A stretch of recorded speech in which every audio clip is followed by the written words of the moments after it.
Cease fire کے بعد اب جو سفارتی محاذ پاکستان کا اور بھارت کا دونوں ممالک کا شروع ہوا ہے، اس میں آپ کو کارکردگی کیسی لگ رہی ہے دونوں ممالک کی؟ ان کی پرفارمنس کو آپ کس طرح سے ریٹ کریں گے اور ہماری پرفارمنس کو کس طرح سے ریٹ کریں گے؟ اس میں یہ دیکھنا ہے کہ جو ہمارا جو نیریٹو ہے وہ تو سچ نیریٹو ہے، یعنی کہ جو حقیقت ہے وہ ہم پیش کر رہے ہیں دنیا کے سامنے، اور اسی وجہ سے جو ہندوستان کی جو جھوٹی کہانیاں تھیں اس کو ایکسپوز کرنے کی وجہ سے ہندوستان کو ڈپلومیٹکلی سپورٹ نہیں ملا اس جھڑپ میں۔ تو ان کو یہی کنسرن ہے کہ ہم اتنی بڑی طاقت ہیں اور ہمیں کس نے سپورٹ نہیں کیا، تو اس کے لیے انہوں نے اب ان کے جو پارلیمنٹرینز ہیں وغیرہ ان کو بھیجا ہے کہ لوگوں کو منوانے کے لیے۔ تو اب ایک یہ بیٹل آف نیریٹیوز چل رہی ہے، اس میں بہت ضروری ہے کہ ہم اپنا جو موضوع ہے، ہمارا جو نیریٹیو ہے، اس کو صحیح طرح سے پیش کریں، اور جو خطرات ہیں اگلی جنگ کے لیے جو مودی صاحب بہت دھمکیاں دے رہے ہیں، اس کو بھی ایکسپوز کرنے کی ضرورت ہے کہ یہ جنگ دو ایٹمی طاقتوں کے درمیان جنگ کرنا تو بالکل حماقت ہے۔ تو اس وجہ سے بہت ضروری ہم نے اپنی نیریٹو دینی ہے، اور جو ہمارے جو پریشر پوائنٹس ہیں، جو ہم سے کہا گیا جب سیز فائر ہو رہا تھا، ہم سے کہا گیا کہ جو پوائنٹس آف فرکشن ہوں گی ان کو ایڈریس کیا جائے گا۔ تو اب پوائنٹس آف فرکشن آپ دیکھ لیں کیا ہیں۔ کشمیر ہے پہلا جو پہلو ہے، سب میں بڑا اہم مسئلہ ہے ہندوستان اور پاکستان کے درمیان۔ دوسری چیز، ابھی انڈس واٹر ٹریٹی کی جو انہوں نے خلاف ورزی کی ہے، اس کے امکان بہت خوفناک ہو سکتے ہیں، تو اس کو بھی ہم نے ریزالو کرنا ہے۔ تیسری چیز جو ہے وہ یہ ہے کہ یہ دہشت گردی کا جو الزام لگاتا ہے ہندوستان، اس کو بھی ہم نے درست کرنا ہے، اور یہ بتانا ہے کہ جی بلوچستان میں فرنٹیئر میں جو کچھ یہ کر رہے ہیں اس کو ایکسپوز کرنے کی ضرورت ہے، اور اگر دہشت گردی کے اوپر مذاکرات ہوتی ہیں تو سب مینیفیسٹیشنز پر مذاکرات ہونی چاہیے، جو ہندوستان کر رہا ہے اور جو وہ الزام لگا رہے ہیں، وہ سب کو ہم ڈسکس کریں۔ جو آخری مسئلہ ہے وہ یہ ہے کہ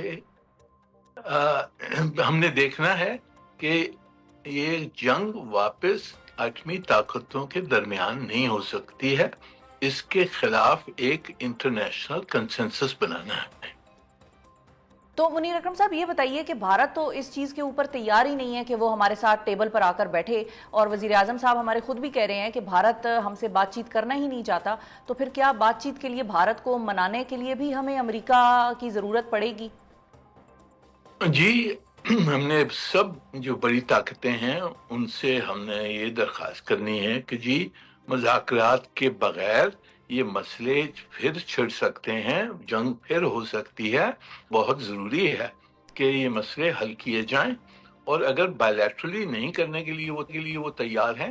تو پھر ہم ملٹی لیٹرلی کروائیں،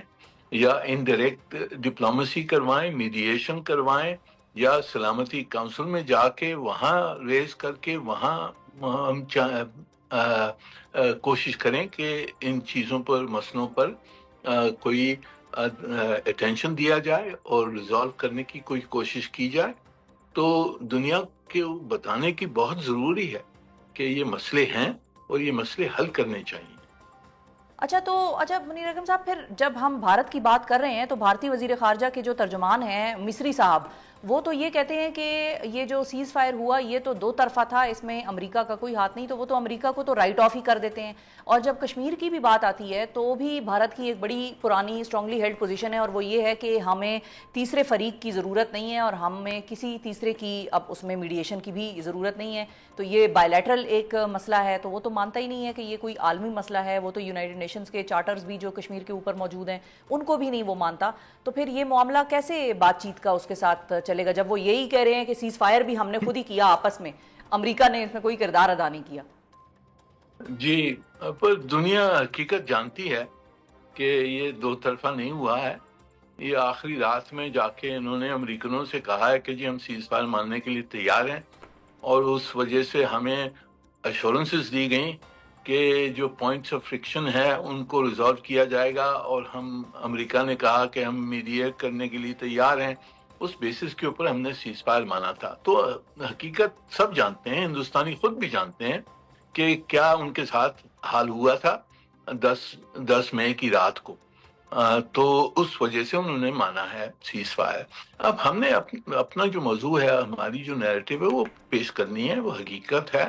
اور دنیا کو منوانا ہے کہ جی یہ حقیقت ہے, ہم بڑی ریسپانسبلی اس کو اپروچ کر رہے ہیں. اور ہندوستان جو جس طرح سے شور کر رہا ہے وہ امریکہ کو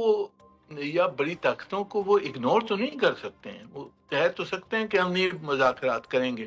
پر ان کے اوپر دباؤ ڈلوانا ہے ہم نے پوری دنیا سے. صحیح ہے. اور جی تو منیر اکرم صاحب پھر واٹ از نیکسٹ, مطلب آپ کی اسیسمنٹ کیا کہتی ہے کہ کیا امریکہ اس چیز میں بھی انوالو ہوگا, کہ کیونکہ انہوں نے تو یہ اپنی طور پر کہہ دیا کہ بھئی ہم نے سیز فائر کرانا تھا, دونوں ممالک سے ہماری بات چیت ہو گئی, ہم نے جو کرانا تھا وہ تو کرا دیا, یا اب وہ ہمارا ساتھ اس بات پہ بھی دیں گے کہ امریکہ کو کہ بھارت کو ٹیبل پہ بٹھایا جائے پاکستان کے ساتھ؟ جی ہماری دیکھیں, جو ٹرمپ صاحب نے تو کہا میں میڈیٹ کرنے کے لیے تیار, کشمیر کا مسئلہ اور یہ مسئلے حل کرنے چاہیے, تو یہ اچھی پوزیشن ہے. ہم نے اسی لائن پر ان کو لگانا ہے کہ آپ آئیے, آپ نے سیز فائر کروایا, اب آپ میڈیشن کروائیں اور یہ مسئلے حل کروائیں. اگر وہ دباؤ صحیح طرح سے نہیں ڈالتے ہیں ہندوستان پر, تو ہم نے دوسری طاقتوں کو بھی موبلائز کرنا ہے, پوری دنیا کو موبلائز کرنا ہے کہ یہ مسئلے اگر جب تک حل نہیں ہوں گے تو اس قسم کے واقعے واپس ہو سکتے ہیں. تو دنیا کو یہ ہم نے منوانا ہے کہ یہ 3-4 مسئلے کھڑے ہو گئے ہیں سامنے, ان کو حل کروا کے, اور امن جو پورے خطے میں امن نہیں آئے گا جب تک یہ مسئلے حل نہیں ہوں گے. اچھا, اب ایک چیز اور بھی دیکھنے میں آئی ہے کہ پاکستان میں دہشت گردی کا ایک واقعہ بڑا سیریس قسم کا اور بڑا دلخراش خضدار میں دیکھا گیا اس سارے تنازع کے بعد, اور پاکستان نے ایک پوزیشن یہ لی ہے کہ اس میں بھارت انوالو تھا, بھارت کی اس میں ملوث ہونے کے ہمارے پاس شواہد ہیں اور وہ ہم دنیا کے سامنے رکھیں گے. دوسری طرف بھارت میں نریندر مودی نے گجرات میں کھڑے ہو کر یہی تقریر اسی قسم کی کہ بھئی پاکستان جو ہے وہ دہشت گردی کراتا ہے اور پاکستان جو ہے وہ بھارت کو نقصان پہنچا رہا ہے وغیرہ وغیرہ. تو کہیں ہم اسٹیگنیشن میں تو نہیں چلے گئے؟ دونوں ممالک نے اپنی اپنی پوزیشنز لے لی ہیں دنیا کے آگے, اور ایک جو تنازع ہوا تھا وہ ہو گیا, اس کو پس پش ڈال کے اب دونوں ممالک اسی اسٹیٹڈ پوزیشن پر آگے بڑھیں گے, اور کہیں مذاکرات کھو سے تو نہیں گئے آپ کو لگتا؟ جی میرے خیال میں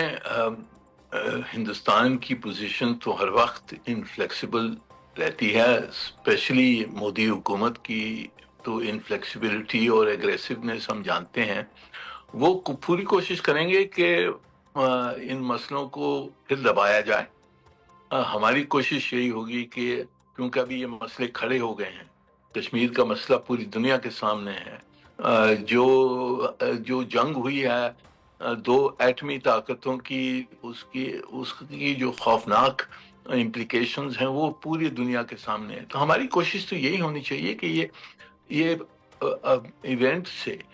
ہم ایڈوانٹیج لے کر اور پوری دنیا میں ہم یہ ڈنڈورا پیٹیں کہ جی یہ اس قسم یہ جو مسئلے ہیں جب تک یہ حل نہیں ہوں گے تو امن نہیں ہوگا. اب ہندوستان کیا پوزیشن لیتا وہ اس کے اوپر ہے, وہ انفلیکسیبل ہے, پر ہم نے تو اپنی کوشش ضرور کرنی ہے. ٹھیک ہے. اچھا یہ بتائیے منیر اکرم صاحب کہ آپ کس طرح سے اسیس کرتے ہیں جو اس وقت بھارتی وفد جو واشنگٹن میں موجود ہے اور وہاں پر لوگوں سے ملاقاتیں کر رہا ہے, انفلوئنشل کرداروں سے ملاقاتیں کر رہا ہے, اس کی کیا سٹرینتھس آپ دیکھتے ہیں؟ کتنا وہ مضبوط ایک وفد ہے یا کتنا وہ امپیکٹفل ہے؟ کیونکہ ہمارا وفد ابھی تک وہاں پر پہنچا نہیں ہے, ہم اس معاملے میں تو لیٹ ہو گئے ہیں ان سے. جی دیکھیے وہاں انہوں نے ملاقاتیں تو کرنی ہیں اور جو ہندوستان کا جو موضوع ہے وہ پیش کریں گے. کافی سارے لوگ جو ہیں واشنگٹن میں ان کو یعنی کہ ریسیپٹیو آڈینس ہوگا, کیونکہ ہندوستان کا انفلوئنس کافی ہے واشنگٹن میں. بہت سارے ہندوستان کے جو دوست ہیں وہ بہت اہم پوزیشنز میں بیٹھے ہوئے ہیں واشنگٹن میں, تو ان کو ریسیپشن تو ٹھیک ملے گا, پر حقیقت ہماری طرف ہے. وہ جو کچھ ان کا نیریٹو ہے وہ کنکاکٹڈ نیریٹو ہے, اس کو آبجیکٹیولی سیل کرنا مشکل ہے, پر ان کو ریسیپشن صحیح ملے گی کیونکہ واشنگٹن ایک اسٹریٹجک پارٹنر ہے ہندوستان کا.